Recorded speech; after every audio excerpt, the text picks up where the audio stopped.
आजाद सिपाही ने अपना नया ऐप लॉन्च किया है। आप उसे प्ले स्टोर पर जाकर आजाद सिपाही टाइप कर उसे इंस्टॉल कर सकते हैं। नमस्कार, आजाद सिपाही के प्राइम बुलेटिन में आपका स्वागत है। मैं हूं राहुल सिंह। आज की प्राइम की प्रमुख खबर कुछ इस प्रकार है। नाराज पारा शिक्षक फिर आंदोलन की राह पर, 12 को करेंगे धरना प्रदर्शन, सरकार को सौंपा विरोध पत्र। अमित शाह के नाम गिलुआ को ज्ञापन देकर बताई समस्याएं। हेमंत सोरेन गए दिल्ली, गठबंधन में खटपट की बातों पर लगाया विराम, कहा जल्द सुलझेगा सीट शेयरिंग का मामला, बीजेपी को हराना हमारा एकमात्र मकसद।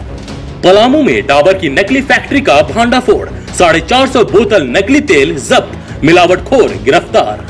ST/SC stand up awareness programme में बोले सीएम रघुवर दास, युवा उद्यमियों को मिलेगी सब्सिडी, राज्य सरकार जल्द बनाएगी इंडस्ट्रियल पॉलिसी। 67 साल तक ST/SC को सिर्फ वोट बैंक समझा गया। आज की राजनीतिक हलचल, बेटे को राजनीति में प्रमोट कर रहे हैं मंत्री चंद्र प्रकाश चौधरी। लोकसभा चुनाव की तैयारियों में जुटा भाजपा अल्पसंख्यक मोर्चा। आज की प्रमुख हेडलाइंस, कोडरमा में पुलिस लाठीचार्ज में एक अभिभावक की मौत। पलामू में 109 मवेशी जब्त, 13 पशु तस्कर धराए। भारत और ऑस्ट्रेलिया की क्रिकेट टीमें पहुंची रांची। अब सुनते हैं खबर विस्तार से। सरकार के रवैये से नाराज पारा शिक्षक एक बार फिर आंदोलन की राह पर हैं। राज्य भर के पारा शिक्षक 12 मार्च को राजधानी रांची में धरना प्रदर्शन करेंगे। एकीकृत पारा शिक्षक संघर्ष मोर्चा के संयोजक विनोद विहारी महतो ने राज्य सरकार को विरोध पत्र सौंपा है। उन्होंने पारा शिक्षकों के जीवन में उत्पन्न आर्थिक समस्या एवं विभिन्न मांगों से सरकार को अवगत कराया है। साथ ही धरना कार्यक्रम की जानकारी दी है। मोर्चा के भागवत तिवारी ने इस संबंध में पारा शिक्षकों को पत्र जारी किया है। उन्होंने बताया कि धरना प्रदर्शन के बाद राज्य के अधिकारियों को ज्ञापन भी सौंपा जाएगा। पारा शिक्षकों की स्थिति बहुत ही दयनीय है।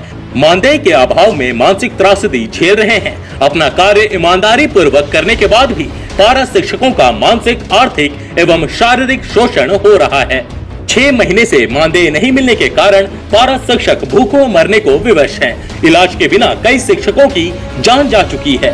उन्होंने कहा कि हमें सरकार को यह संदेश देना है कि हमारा आंदोलन स्थगित हुआ है, समाप्त नहीं, इसलिए धरना प्रदर्शन का कार्यक्रम आहूत किया गया है। तिवारी ने कहा कि धरना प्रदर्शन में हजारों शिक्षक जुटेंगे और अपनी मांगों के लिए शंखनाद करेंगे। अब नजर डालते हैं आज की दूसरी प्रमुख खबर पर। झामुमो के कार्यकारी अध्यक्ष हेमंत सोरेन ने कहा कि महागठबंधन में कोई विवाद नहीं है और कुछ खटपट भी नहीं है। उन्होंने महागठबंधन में खटपट की खबरों पर विराम लगाते हुए कहा कि सब कुछ ठीक है और भाजपा को हटाने के लिए हम एकजुट होकर लड़ेंगे। हेमंत सोरेन ने उक्त बातें बुधवार को दिल्ली जाने के क्रम में बिरसा मुंडा एयरपोर्ट पर कही। उन्होंने कहा कि हमारा मुख्य उद्देश्य बीजेपी को रोकना है। वहीं गोड्डा के पेज पर कहा कि ये मसला भी जल्द सुलझा लिया जाएगा। सोरेन ने कहा कि जिस प्रकार से गठबंधन की बातें चल रही हैं, हो सकता है कि दिल्ली में गठबंधन को लेकर भी बातें हो सकती हैं। हालांकि फिलहाल वह निजी कारणों से दिल्ली जा रहे हैं। अब नजर डालते हैं आज की तीसरी प्रमुख खबर पर। पलामू जिला की चैनपुर पुलिस ने बुधवार को चैनपुर थाना के निकट सूर्य मंदिर रोड में बड़े पैमाने पर नकली डाबर आंवला केश तेल बनाने की फैक्ट्री का भांडाफोड़ किया है। पुलिस ने बड़ी मात्रा में नकली तेल जब्त किया है, साथ ही नकली तेल बनाने वाले को पकड़ा है। चैनपुर के थाना प्रभारी सुनीत कुमार ने बताया कि पुलिस अधीक्षक पलामू के निर्देश पर टीम बनाकर छापेमारी की गई। छापेमारी में अवैध व्यापार में लिप्त चैनपुर निवासी शमीम सिद्दीकी को गिरफ्तार कर लिया गया है। फैक्ट्री में 450 बोतल 90% भरा हुआ तथा 280 खाली शीशी बरामद की गई है। करीब 2000 स्टिकर भी मिले हैं। डाबर कंपनी के प्रमुख जांच अधिकारी रंजीत कुमार सिंह ने बताया कि बरामद माल की कीमत लगभग 1 लाख रुपए है। कंपनी के जांच अधिकारी रंजीत कुमार सिंह एवं चंद्रेश्वर सिंह ने कहा कि करीब 5-6 महीने पहले इन्हें सूचना मिली थी कि कंपनी की डुप्लीकेट माल तैयार किया जा रहा है। इस गोरख धंधे से कंपनी को लगभग 5 लाख रुपए का नुकसान हुआ है। शमीम ने पूछताछ में बताया कि नकली तेल बनाने का कारोबार करीब 6 महीने से कर रहा था। सरसों के तेल में रंग तथा सेंट मिलाकर नकली तेल बनाया जाता था। ग्रामीण क्षेत्रों के खुदरा विक्रेता को इसे बेच दिया जाता था। अब नजर डालते हैं आज की चौथी प्रमुख खबर पर। मुख्यमंत्री रघुवर दास ने कहा कि झारखंड का SC/ST युवा नौकरी मांगने वाला नहीं बल्कि नौकरी देने वाला बने। सरकार जल्द एक इंडस्ट्रियल पॉलिसी बनाएगी जिसके तहत SC/ST उद्यमियों को सब्सिडी मिलेगी, उन्हें इंटरेस्ट में छूट दी जाएगी। मुख्यमंत्री रघुवर दास बुधवार को रांची के धुर्वा स्थित गोलचक्कर मैदान में SC/ST stand up Indian awareness programme के तहत आयोजित कार्यक्रम में बोल रहे थे। मौके पर मुख्यमंत्री ने 10 LPG टैंकरों को हरी झंडी दिखाकर रवाना किया। ये टैंकर झारखंड के युवा उद्यमियों को अगले 5 वर्षों तक कॉन्ट्रैक्ट के आधार पर दिए गए हैं। मुख्यमंत्री ने कहा कि झारखंड के SC/ST नौजवान 45 LPG गैस के टैंकरों को संचालित कर आर्थिक रूप से मजबूत बनेंगे। पिछले 67 वर्षों तक इस देश में जनजाति और अनुसूचित जनजाति समाज के लोगों को सिर्फ वोट बैंक समझा गया है। कुछ दलों ने सिर्फ उनका इस्तेमाल वोट के लिए किया। बकरी पालन और मुर्गी पालन के लिए ही सिर्फ उन्हें अनुदान मिलता रहा। SC और ST समाज अभी भी काफी पिछड़ा है। उन्होंने कहा कि ST/SC समाज के लोग उद्योग धंधे में आए, उनके लिए राज्य सरकार केंद्र के साथ मिलकर बाजार की व्यवस्था करेगी। आने वाले समय में Dalit Indian chamber of commerce and industries और tribal Indian chamber of commerce and industries के साथ भी मिलकर अच्छी नीतियां बनाई जाएंगी, जिससे समाज के लोगों को सीधा लाभ मिलेगा। अब नजर डालते हैं आज की राजनीतिक हलचल पर। बेटे को राजनीति में प्रमोट कर रहे हैं मंत्री चंद्र प्रकाश चौधरी। रामगढ़ की राजनीति में 1.5 दशक से राज करने वाले स्थानीय विधायक सह मंत्री चंद्र प्रकाश चौधरी अपने बड़े पुत्र सूरज चौधरी को राजनीति में प्रमोट कर रहे हैं। कई कार्यक्रमों में दोनों पिता पुत्र को मंच साझा करते देखा जा रहा है। मंत्री चंद्र प्रकाश चौधरी आजसू पार्टी के कद्दावर नेता हैं। उन्होंने रामगढ़ जिला के लिए काफी कुछ किया भी है, जिसका फल उन्हें चुनाव में मिलता रहा है। राज्य गठन के बाद से चंद्र प्रकाश की भूमिका राजनीति में सक्रिय नेता के रूप में रही है। वर्तमान में आजसू पार्टी ने राज्य के 3 लोकसभा हजारीबाग, रांची और गिरिडीह सीट से चुनाव लड़ने का ऐलान किया है।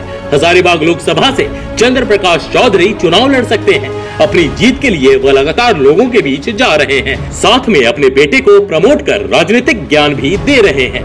चौधरी यदि संसद में जाते हैं तो सूरज रामगढ़ विधानसभा का प्रतिनिधित्व करेंगे। लोकसभा चुनाव की तैयारियों में जुटा भाजपा अल्पसंख्यक मोर्चा। प्रदेश भाजपा अल्पसंख्यक मोर्चा आगामी लोकसभा चुनाव की तैयारियों में जुट गया है। इसके तहत मोर्चा की कार्यकारिणी की बैठक बुधवार को बीजेपी मुख्यालय में हुई।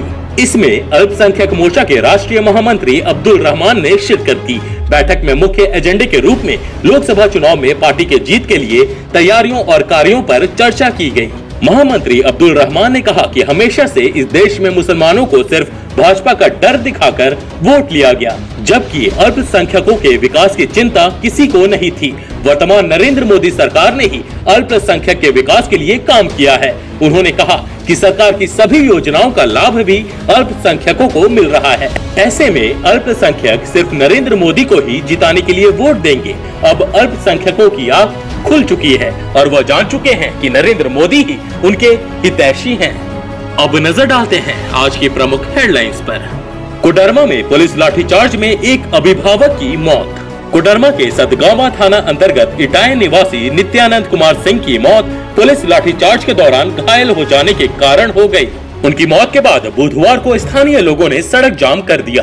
बता दें कि नित्यानंद कुमार सिंह अपनी पुत्री को मैट्रिक परीक्षा दिलाने के लिए आदर्श मध्य विद्यालय बासोडी आए थे।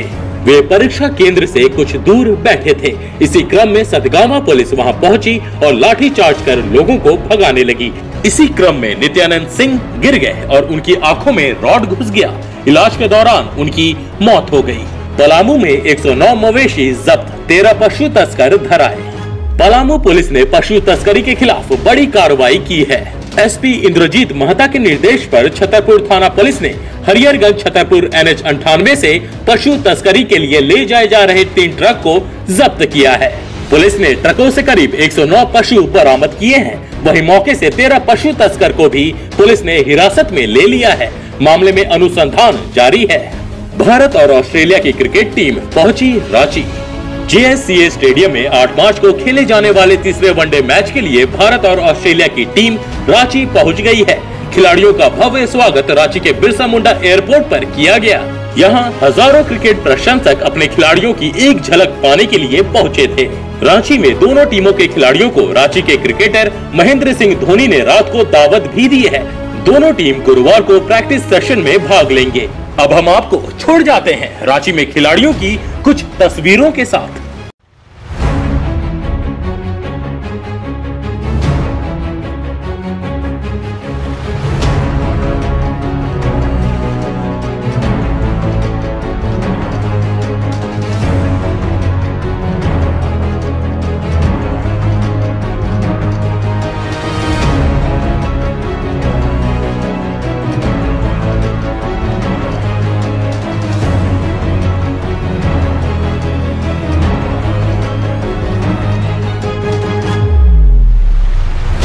आज के आजाद सिपाही के प्राइम बुलेटिन में बस इतना ही।